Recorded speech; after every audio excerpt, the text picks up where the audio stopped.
Well, people have been wondering what's going on with me vehicle-wise. What happened to the 21 Land Cruiser? What happened to the Power Wagon? Man, it's a long story. Let's get into it. I started my off-road journey as an adult, because obviously I did it as a kid with my dad, Broncos and all sorts of other stuff, Jeeps actually. But as an adult, my first off-road truck was the 93 Land Cruiser triple locked. Did tons of research. Ended up buying a 92. As I bought the 92, and as I'm doing research, I realized that that's the wrong one, because you can't get triple locks in 92. Started at 93, went to 97. So sold the 92. It was like, I think it was blue. It's like really ugly. It's kind of like trashed up. Then I bought a 93. I got really lucky. Had a head gasket blown. Some old dude had it. He's like, I just don't want to deal with it. Paid like $3,500 for it. Dumped a bunch of money into it, get it running, and literally it was perfect. I literally could get anywhere. So anyway, but my first build, where I'm actually building a vehicle, I was already involved with Fieldcraft, and everybody was building vehicles. So I was like, you know what, I want to build a vehicle. So I got a 2013 Tacoma. Shout out to Earnhardt Toyota and Daisy Bader for helping me get that taken care of back then. And I started the build, and then I actually had somebody reach out to me. Travel Star Tire reached out and, hey, you want to do this? Do you want to do your build for SEMA? So then it turned into a SEMA build. Shout out to mile marker winches, truck vault, ADS suspension, rigid. Who else was involved with that? Yeah, I don't think anybody else is involved with that one. I'm sure I'm missing somebody. Absolutely did. I forgot Gary over at Wraps Yours that literally wrapped the logos like 2 days before SEMA. And then Pax Racks, who didn't actually come on board with the truck until I had it for a little while, but definitely an honorable mention. Anyway, built that one for SEMA, super freaking rad. Actually great, that was a great truck, really great truck. Started teaching more under a new banner, Lineage Defense, which is its own video by itself. And it just wasn't like, it's not a very good highway vehicle for doing road trips. It's just not. The transmission, the power, it's just not there. You want to do 55, you're good to go. You want to keep up with traffic on a 75 mile an hour speed limit, or even Texas where it's like 80, you're just not going to keep up. So, and then on top of that, I was about to have surgery. So we had that, and we had an 06 Sequoia that my wife drove. And I was about to have back surgery, and I was about to lose a lot of overtime while I was out for back surgery, which ended up being 7 months. So we sold the Sequoia and just had the Tacoma while I recovered. Then once I could do overtime again, we're like, okay, what are we gonna do? We were camping in the Tacoma, and as a family of 5 with a dog, and I have a video on YouTube about that. We did one trip, and it was fun, but man, that's a story to tell, but that's not something you want to do, right? So we're like, okay, we need something that fits everyone. I like my truck. It's all decked out. It's got a winch, it's got a rear locker, all this good stuff, right? So we need something to replace that. And then also we need something we can daily drive, because the idea behind getting the Tacoma was that would be just camping rig, right? It would sit in the garage most of the time. And then it became a daily driver, and then it became my road trip vehicle. And so the miles are stacking up quick. I think it was at 126, and I bought it with like 65,000. So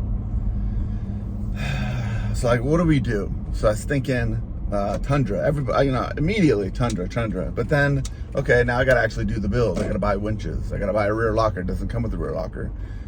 Tundras they didn't come from the factory like Tacoma did with off-road in mind. They came as your run-of-the-mill pickup truck, your Chevy 1500, your Ford F-150 from back then, right?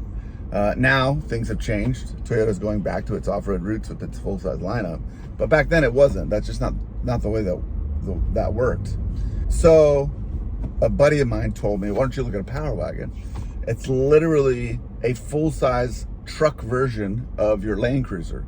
Or if you want to think about it, it's literally a full-size version of a Jeep Gladiator. Front and rear, solid axles, both locking differentials, front sway bar disconnect, pretty decent sized V8. It's not a diesel, so it's lighter for off-road. The suspension's more comfortable for off-road. It's like a full-size Land Cruiser or Rubicon Gladiator. And I'm like, oh, cool. So I go look at one, and I'm like, this thing's flipping nice. Like, it's really nice. I never thought of it. I always thought they were cool. I always saw Power Wagons and thought they were cool. Give me 1 second. Let me go get gotta go get my coffee. Oh my gosh. Busy in there. All right. So, where were we? Oh yeah, Power Wagon. So, never really thought about it. And now all of a sudden I'm looking at one. What was the dealership I bought it at? Nah, not important. So I'm gonna go drive it. I'm like, this thing's awesome. But it's massive. It's absolutely freaking massive. So I take my wife and my kids, because she's gonna be able to need to drive it. And I stopped at my buddy's. On the way there, I stopped at my buddy's house. My buddy's shop. He has a little mom and pop dealership. He had this minivan. It was like a 15 Toyota Sienna. And I jokingly said to my mom, oh, look, a minivan. We'll get you a minivan to drive every day. And she goes, let's go look at it. So we go look at this minivan. We've literally, you have no idea, for years, we've said absolutely never will we buy a minivan. I would literally rather guzzle gas and buy a Suburban than to be caught dead in a minivan. Here we are. I'm 42. She's late 30s. What are we thinking right here? We have 3 kids. The Ram is big, so not the greatest thing to drive daily. And we're looking at this minivan. And she likes it. She's like, oh, you know what? I kind of like it. The door, everything else. So anyway, we go see the Ram. She's like, yeah, whatever. She doesn't care.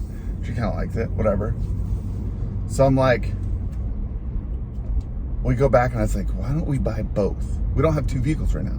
We have 1. We have the Tacoma, and that's it. And we always usually have 2 vehicles, just in case. I now have a take-home car that I can't be more than 20 minutes away from, 30 minutes away from at any given time, as long as I'm on call. And so I'm never driving our second vehicle. So why don't we get the Ram as our camping vehicle, and we get the minivan as your daily vehicle? And she agreed. So here we go. We got our Ram. I got the Ram Power Wagon. We got the minivan. She's driving the minivan every day to school. Tinted it out, made sure it looked nice, everything else, good to go. And she kept complaining about the minivan, just nonstop complaining about the minivan. And then she would drive the Power Wagon because she was tired of driving the minivan. But when she drove the Power Wagon, she said it's too big. I really can't drive the Power Wagon much because it's just too big. So when I want something nice that I can get into, there's nothing to get into. I'm stuck in the minivan, and I hate it. I hate the minivan. All the memories of us saying that, we're never driving a minivan floated back to the surface, and she's basically like, no, I hate it. So I said, okay, well, why don't we? I hate this. I hate to even think of this, but I said, why don't we get you? I'm making a little bit more money now. A Sequoia or something. She said, really? I'm like, okay, let's go look. So we started looking at Sequoias to get rid of the minivan. And I go, I want to go look at this Land Cruiser. It's my dream vehicle to own a Land Cruiser. Absolute dream vehicle. And so we went and looked at this Land Cruiser. Oh, she instantly fell in love, of course. I should have never done that. Because the Land Cruiser was twice as much as the Sequoia would be. And so I told her, I said, well, if we got that, I'd have to get rid of the Power Wagon. And then you would still have to drive the minivan. And then you could drive that every now and again. And she was like, really? And I said, yeah. And she's like, you'd give up your Power Wagon for me. And I go, yeah. Yeah. to get my dream truck in the family, to, get my dream truck in the family, sure. Yeah, I would do it. So we went and looked at a Sequoia. I think it was like a 2019 Tier D Pro or something like that. Or no, maybe it was a Sport. Yeah, it was a Sport. So similar. It's black, white with blacked out letters and stuff. Anyway, go back. I'm trying to make a decision on what Land Cruiser to get. So I get this one, the 21. It's a 21. Again, going back to my buddy, at auction. We're at dinner, and I'm struggling to make decisions. There's a couple Land Cruisers looking at. They're just too much money. They were way too much money. I just couldn't, like, 100,000, and I was struggling. And I'm like, that's a lot of money. That's absolutely a lot of money. And basically, you'd be car broke. Like, I couldn't do any upgrades to it, really. And so he's on the auction website and says, oh, what's this? It's a 21 Heritage, winch on it already, suspension on it already, and it said 78 grand. It was like close to 80 grand. And I was like, what's wrong with it? And he said, well, it looks like it's a clean title, but it's a theft recovery. So it's basically a Carfax says theft recovery. So it's paid off, but somehow it's still a clean title. And I was like, oh. I was like, that's cheap, right? And he's like, ridiculously cheap. He goes, even if it's a rebuilt title, or not a rebuilt title, a salvage title due to theft recovery, no damage. Like, it shouldn't be that far back a book. It should be maybe, 5% back a book. And this was like 20% back. It was like super cheap. I said, well, you should get that. Like, worst case scenario, like, you just sell it if I don't take it, right? He said, yeah. I said, well, then buy it. It's in Pennsylvania. Trying to figure out how to get it here, and he ends up volunteering, and he flies out and he drives it back, which costs a lot of money. Auction fees were like $1,400 because it was so expensive. It's based off the value of the vehicle, and then a plane ticket, and then gas, hotel for him to come all the way back. That ended up being about the same price as a trailer to get it trailered back here. And the reason we went that way, they were similar in price, but if it was a trailer, it could have been an open top trailer. And some dude stopping at Mickey D's, chilling with my, $100,000 Land Cruiser sitting on his truck in some gas station. So we thought, nah, it'd be better if one of us drove it. So I couldn't do it. He flew out, drove it back for me. Shout out to Ted. He's a freaking great dude if you need any car stuff. So anyway, he drives it back. It's immaculate. Like, I can't even tell. Like, it smells like a new truck. It smelled like a new car inside. The leather smelled new. Everything was new. Like, everything looked new. There was literally, it looked like it wasn't touched. Like, it was bought brand new, built, put a little bit of money into it, and it was freaking new. So fast forward a little bit. So now we have the minivan and we have the 21 Land Cruiser. I'm like, sweet. I'm gonna build this. I've been going a couple of camping trips with Land Cruiser already. Freaking phenomenal. So then we both say, hey, well, why don't we reach out to Carfax and see if we can get that theft recovery off, seeing as it's a clean title. And it looks brand new. Like, let's see what we can do. So we write a letter to Carfax, and Carfax writes a letter back via email, mind you, because nobody writes letters anymore. Sorry, sir, we can't remove the flood damage. So we re-pull the Carfax, and it says, flooded out. And we're like, you gotta be kidding me, flooded out. There's no way. So we take it to two inspectors, separate, one that we knew and one we didn't know, just to see. We don't want, maybe our dude's lying to us. No flood damage. Took the dash apart, checked underneath the dash, pulled a little bit of the carpet up, nothing. So now I have a dilemma, because now it's in this moment that I'm thinking, maybe I want to leave SWAT. You guys know I've been on a full-time SWAT team for 8 years. It's brutal. Like, it's the funnest job I've ever had. I would never trade my time here for anything. And I'm still here. So, obviously, I wouldn't trade it for anything. But I've been here a while. And I'm always on call. So, we maybe make 3 camping trips a year, when really, we could make 40 if I was not on call every weekend. If I worked a normal job, where I worked during the week and then I had weekends off, I could go camping every weekend. But if I did that, I would lose a lot of money, and there's no way I could afford this truck. So right now I'm good, and then I would not be. So, and if I right now I could probably sell it, even though it has this flood damage on there. I mean, it's reasonable to show people like, hey, no, it's not flooded. I mean, it looks new. But what if I put 20,000 miles on this thing and then I leave SWAT, or something catastrophic happens and I just can't afford a $100,000 car? So we made the decision, hey, we're gonna sell it. We're gonna sell the Land Cruiser. And we're at least gonna try, because I was trying to get some financing for the house to pay off my trailer and a couple other things. And we're like, no, we're gonna sell it now so that we don't, so if we ever had to, we wouldn't get screwed because of the flood thing.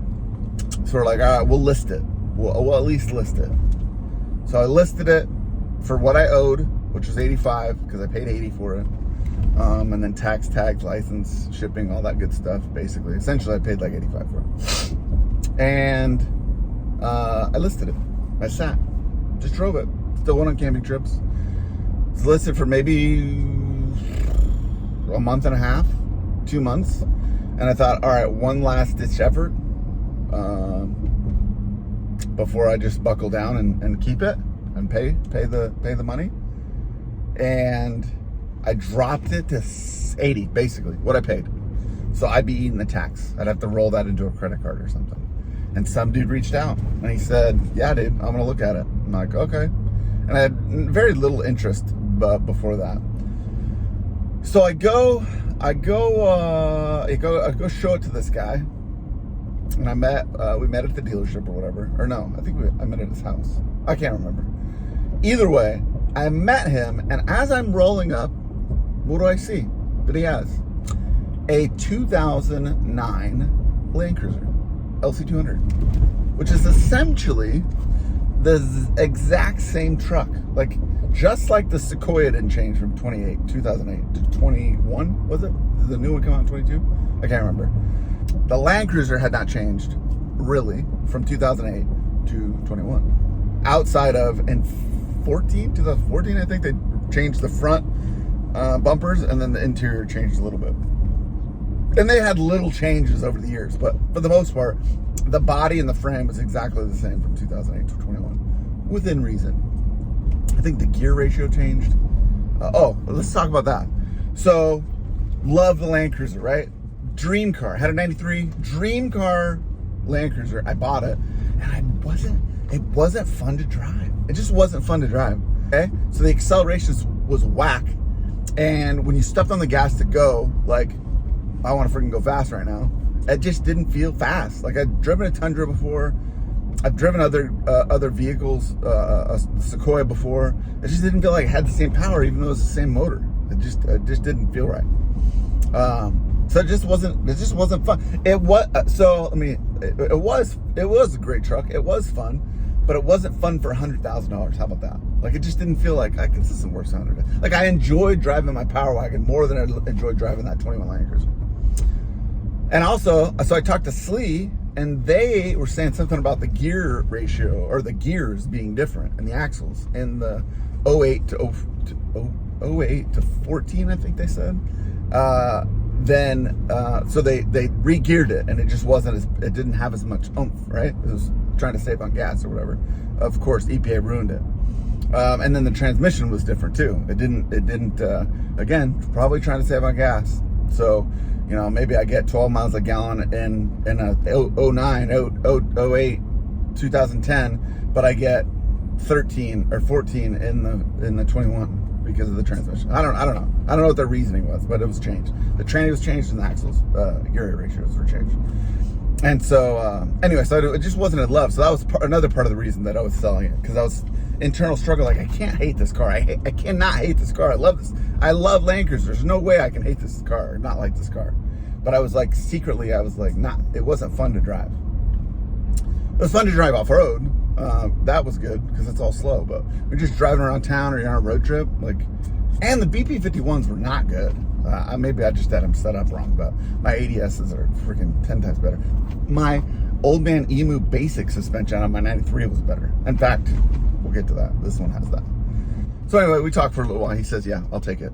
He's like, yeah, I'll take it. He's got basically cash. So He said, I want it. I'm like, okay. He's like, do you want to trade for that? And I was like, no. Let's get this deal done first, and then we'll revisit that. Get that deal done, and I go, okay, well, I have to put $5,000, because now I'm buried $5,000 on this, $5 or $6,000, I can't remember, on this Land Cruiser, because he paid 80 and I owed 85 or 86. I think it was 86, because I think it's like 85.8 or something like that. I said I was going to put it on a credit card, but, and not that I want to make a rash decision, okay, but if I bought that Land Cruiser from him for 30, 28, something like that, and I rolled the negative equity of the other one in there, I'd still have a Land Cruiser, okay, much cheaper, a third of the price, and I wouldn't even have to keep it. I'd just get it to freaking get rid of this new Land Cruiser, and at least I'd have 2 vehicles to drive, because my wife was panicking that we would only have the Sequoia, and it's 250,000 mile 2008, right? We don't have anything a little bit newer. And his Land Cruiser had 167,000 miles, but when I drove it drove, like, I instantly fell in love. It drove 100 times nicer. The suspension felt nicer. The acceleration felt nicer. The steering felt nicer. The power was immediate. It just felt like a nicer car. It felt like more put together, which I've been saying for a while. The older Toyotas, man, they just feel like they're built better. Toyota's starting to cut corners in their new age stuff. But anyway, so I did it. I ended up buying it. So here we are. This is it. This is my 2009, at least for now, Land Cruiser. And its build quality, okay, for being a 2009 with 167,000 miles is night and day different from my 21 Heritage Land Cruiser. Night and day different. The question is, do I build this out for social media and training and stuff like that, okay, like I did the Tacoma, or do I get something else to build out? Because I do miss my Power Wagon. So if she steals this from me, do I get another Power Wagon? And if I get another Power Wagon, how do I build that out? I don't know. I just don't know. But that's where I'm sitting. That's it. That's all I know. Or should I say screw it and get like a Corvette again, or Hellcat, or TRX. I don't know. You guys tell me in the comments. Let me know your experience with new Toyota versus old Toyota. We'll see you, man.